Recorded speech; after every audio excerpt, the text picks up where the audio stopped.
You recall what we have been discussing during the last discussions. We were discussing of stones in the gallbladder and the various ways the stones in the gallbladder can present and the differential diagnosis. So one thing is that it can be asymptomatic, a significant majority, and you find it as an incident finding where you can safely observe, or they can come with a biliary colic with acute severe pain, or a right hypochondrial inflammatory features presenting as a acute cholecystitis, or with more vague symptoms going on for months, chronic cholecystitis.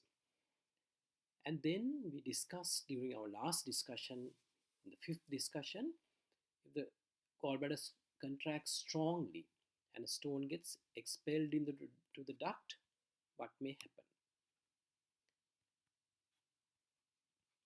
So the stone will come and lodge there, and they will present with obstructive jaundice. And typically, before the jaundice, the person will, when you ask the patient, he will recall that there was a severe pain suggestive of a colic. This history and also in examination, the gallbladder being not palpable because it's contracted will help you to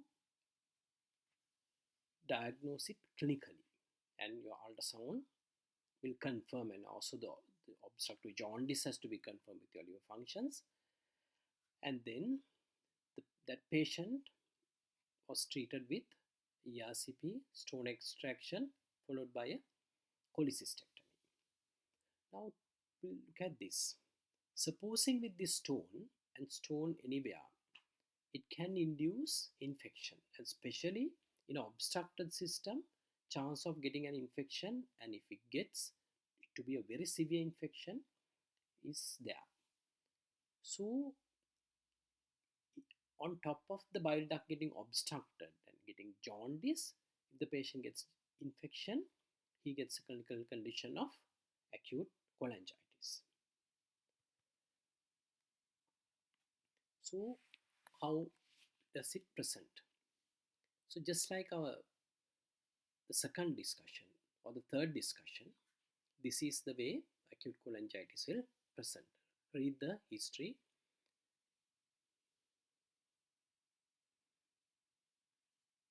So persistent right hypochondrial pain and fever. So we know that there is an inflammatory pathology of one of the organs in the right hypochondrium, and the differential diagnosis we discussed earlier will be one of them. And also we discuss the next question, whether there is jaundice will help either to confirm or exclude whether it's acute cholangitis or hepatitis. So this gentleman said yes, that he has noticed that his yellows are eye, and when you take the history also, you can observe that he is icteric and that his urine color was dark. There may be not enough time for him to develop a pruritus if it's a acutely stone gets infected, but on a stone being there for some time and then gets a secondary infection, of course he may have the other features. He would have noticed the pale stools and the pruritus also. But anyway, so clinically, now right hypochondrial pain, fever, and jaundice. So it could be cholangitis or hepatitis. And the acute cholangitis person will be more ill. They will have high fever, chills and rigors. So clinically you can just think that is more like to be acute cholangitis, but until you investigate, you maybe not have 100% confirmation. But anyway, so you take a quick systemic inquiry because it's very important. Acute cholangitis, they can push you into multi-organ failure, especially starting with renal failure and also respiratory failure. And so before the person goes into any system failure, it's better to identify the prodrome and you can support the systems and save him. And then also your all other medical histories, surgical histories, everything is important. And when you examine, the person will be looking ill, he will be jaundiced, and also it's very important to look at, examine the respiratory and cardiovascular, because maybe he needs some form of quick resuscitation. He may be hypotensed. And then abdomen, there will be very severe tenderness in the right hypochondria. So once you have confirmed your diagnosis of acute cholangitis, you have to do investigations and confirm. But you, before even you get the results of investigations, you may have to start aggressive form of treatment. But anyway, to go in order, we will discuss the investigations next.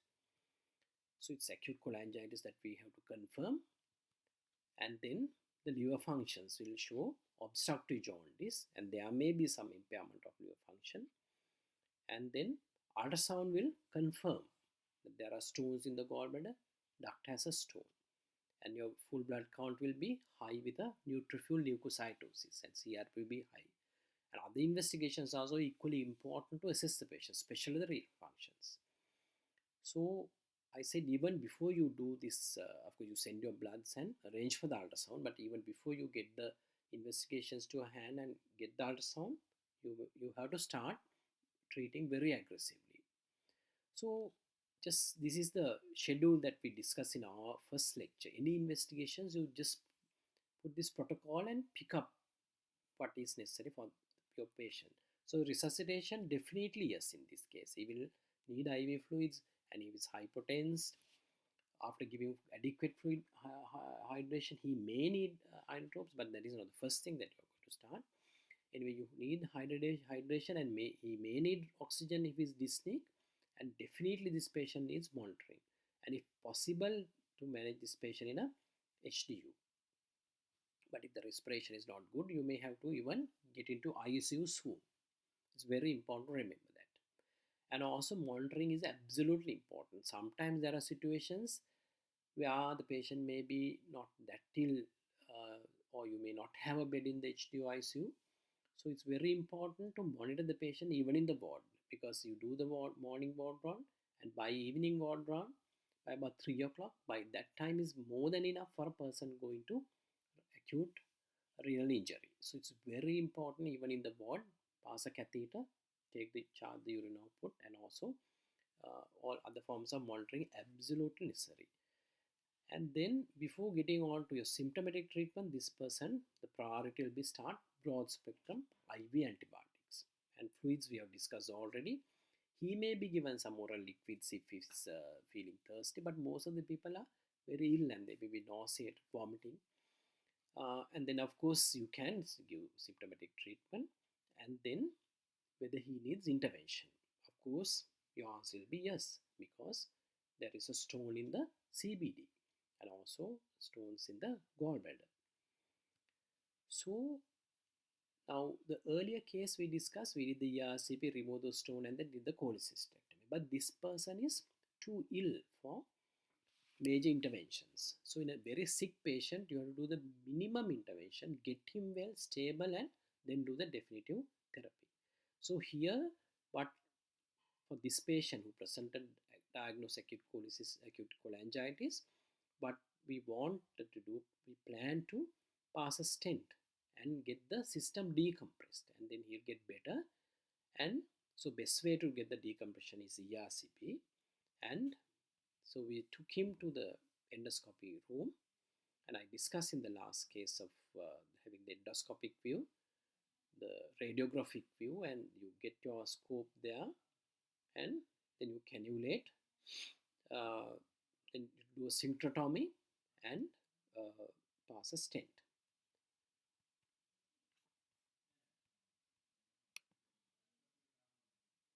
So you can see the procedure happening.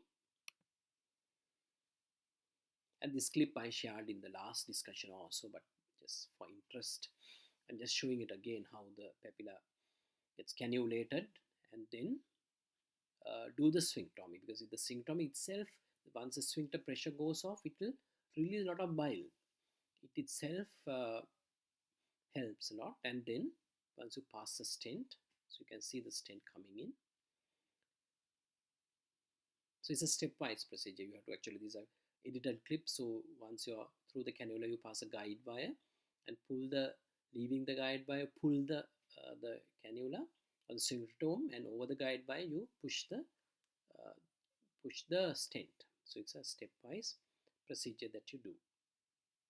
And once you pass the stent, you can visualize gush of bile. Sometimes you even get pus coming out uh, through the stent. And then with this treatment, all the supportive treatment, IV fluids, IV antibiotics and stent, he looks much better and the doctor is very happy. And now you are left over with a person whose infection is treated and there's a stent drain in the duct, but still the primary pathology is there.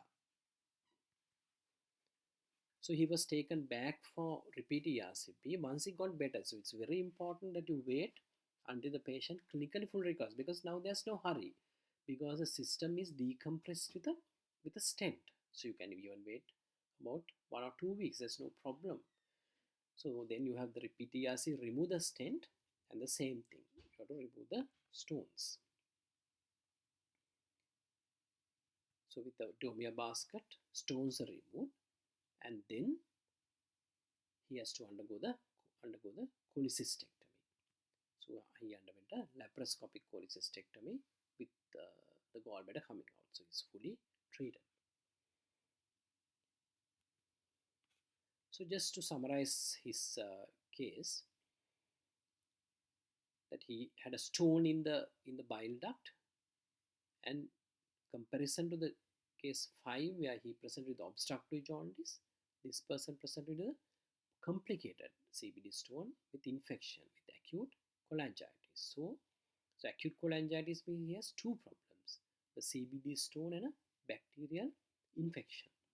So you get on your resuscitation fast, IV antibiotics, and also for rapid control, you have to decompress the system.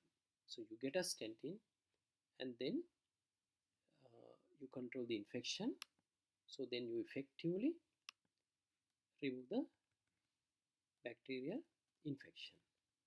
So you are left with a CBD stone, and therefore there is no more acute cholangitis, because you have treated and got him to just a CBD stone, and of course the gallbladder stones, and then the CBD stone is removed by ERCP, and then he underwent a cholecystectomy.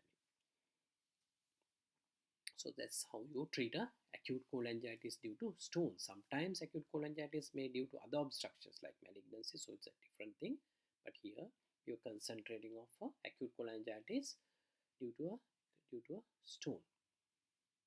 Thank you.